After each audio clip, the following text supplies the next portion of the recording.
त्या अशा अधिकाऱ्यांना कुठल्याही परिस्थितीत सोडता कामा नाही।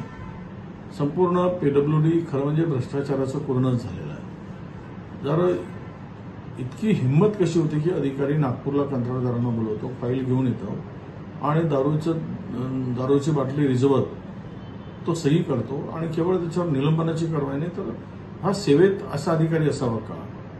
ज्या जिल्ह्याचे पालकमंत्री मुख्यमंत्री आहेत त्या जिल्ह्यातील अधिकाऱ्यांचा मस्तवालपणा हा काय दर्शवतोय की धाक कोणाचाही नाही आणि आम्ही बिनधास्त, आम्हाला कोणी रोखू शकत नाही, अशा प्रकारची त्याची ताठरपणाची आणि हुकुमशाहीची भूमिका एकूण त्या अधिकाऱ्याची दिसते आहे।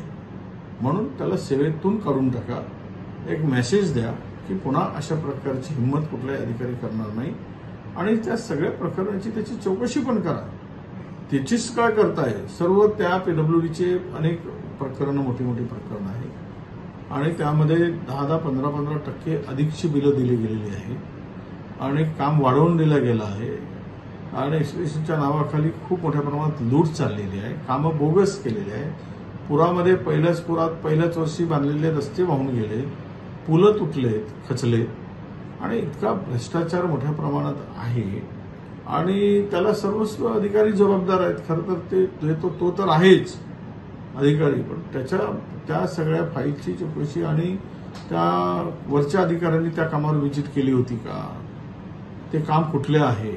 कामाची आत्ताची स्थिती काय आहे? हे सगळ्यांना दोषी धरलं पाहिजे असं आम्हाला वाटतं।